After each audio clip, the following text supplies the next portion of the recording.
You now are listening to the audio podcast of Prisoners of Hope, the antidote to what ails your heart. I'm your host, Dr. Debbora Whitson.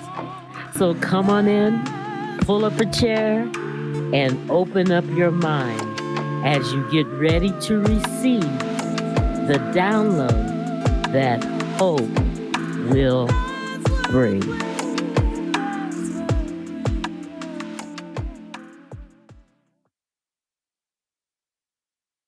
Well, hey, it is a great day, and I am Dr. D. Be still and know that I am God. I will be exalted among the nations.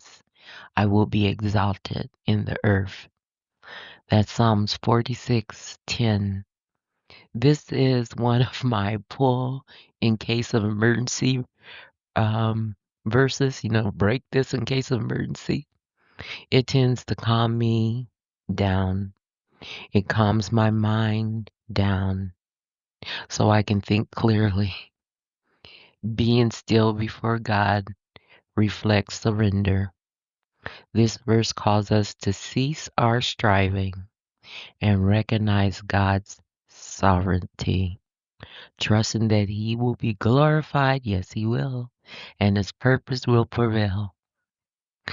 Get ready as we explore the gift of stillness that's promised to all who believe in Him.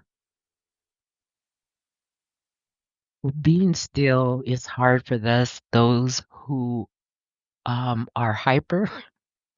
Are you hyper? Look down at your leg. Are you shaking it? Do you shake your leg quite a bit? Do you pace around when you're talking on the phone? So being still is hard to achieve, but it's very important. The first part of Psalms 46:10 says, "Be still." In this passage, God is actually talking directly to Israel. And He's not telling them to rest. He's not telling them when He says, "Be still." He doesn't tell him to rest. He commands them to stop fighting. Okay? Being still before God is a biblical concept that involves quieting one's mind, body, and spirit to focus on God's presence and will. The Bible encourages believers to be still and know that He is God, which means letting go of your distractions and your anxiety to trust God's sovereignty because His will be done. So when He says be still, He's basically saying stop fighting and open your eyes to who God is, to who He is. Some translations of this verse actually translate to cease striving. Stop fighting, cease striving. Stop trying to do things your own way. That comes from the translation of the Message. And the second part of this verse says, "And know that I am God."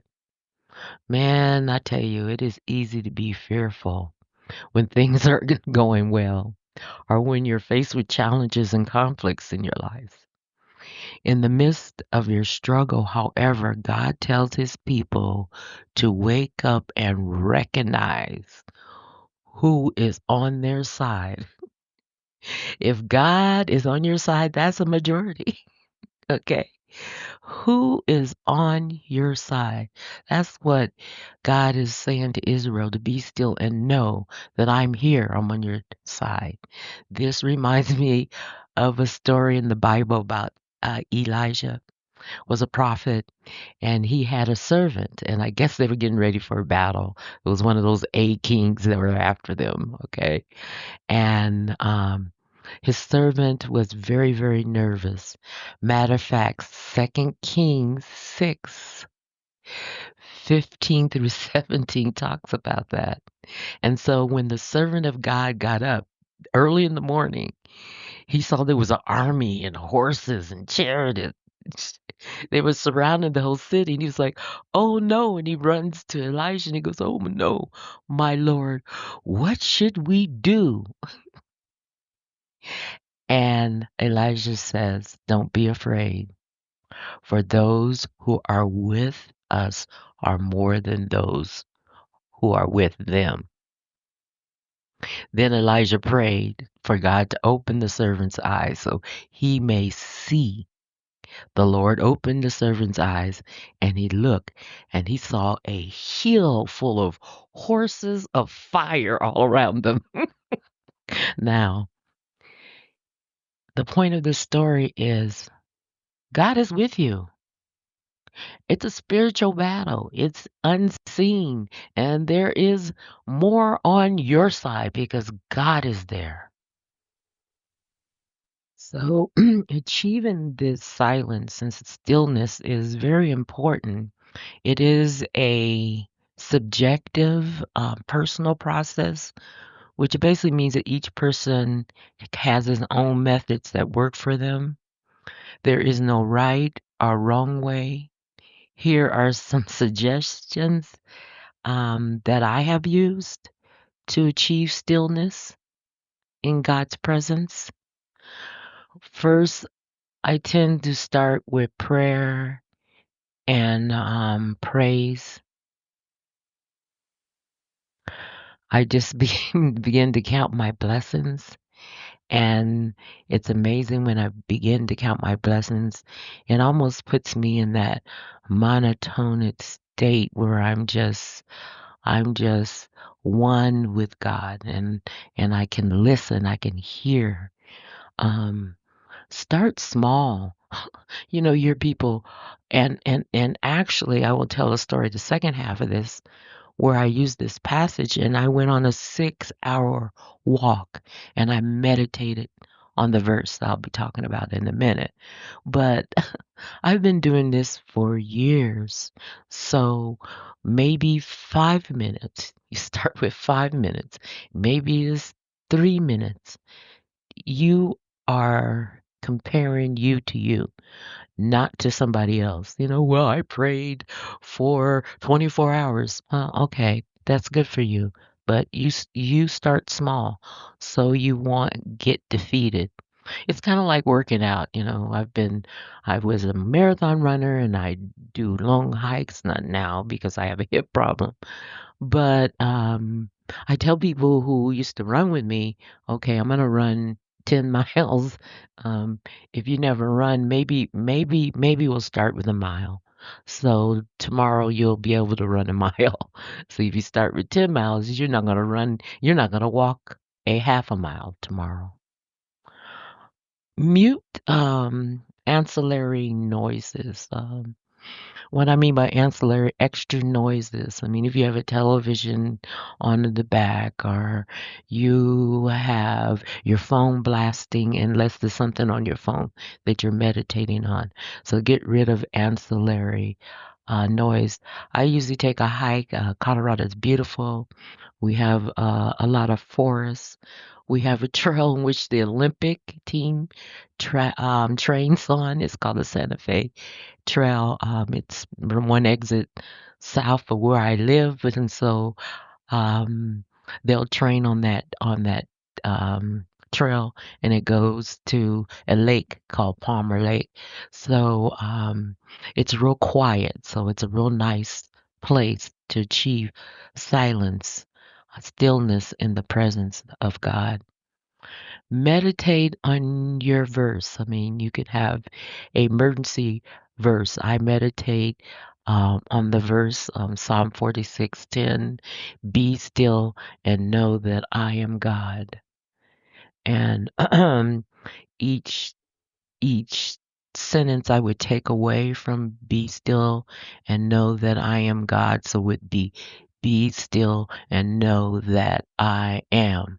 And I would say that for hours until I just got to the single first word, which is be. And that's the way I meditated on my verse. This is just my personal experience. One thing you need to do is breathe. Um, Take it slow and deep breaths, breathe in and out, breathe. That'll help you with the stillness. Next is if you're not used to this, I would say actually schedule a um session for yourself. Schedule a session that you are going to try to keep time that is sacred, or maybe set your alarm on your phone. So schedules stillness sessions. If you're definitely not used to it, schedule them. Find a favorite spot.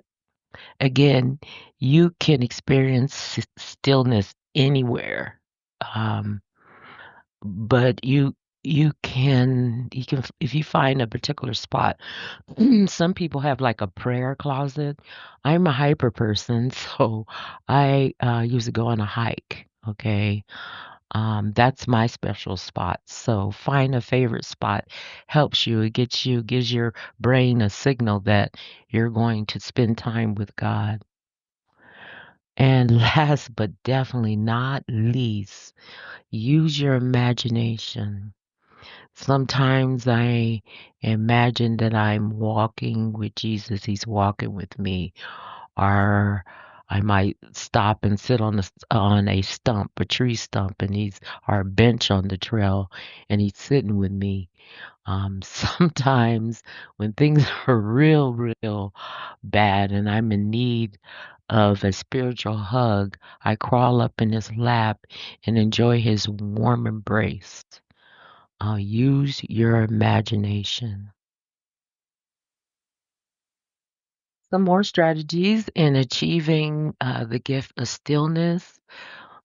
Another strategy is reframe your distractions. Use that verse or that passage that you meditate on, and use that to block your distractions, or use all your blessings that you list and block those distractions. Sometimes when I'm trying to get my mind quiet down, I start to remember all kind of crazy things like did I turn the dryer on, and my goodness, did I uh, lower the garage? Look at that shoe over there, and oh, what am I going to have to eat for dinner? What am I going to take out? If these things keep on plaguing your mind, then it's something real important. Just grab a pen, go for it, don't fight it. Write it down, and then return your attention to the Lord. Okay? And then you can release these thoughts knowing that you can come back to them later, right? One thing about stillness that I want to add is that stillness is not always quiet or picturesque. It's just not always quiet. Sometimes you're screaming and you're crying.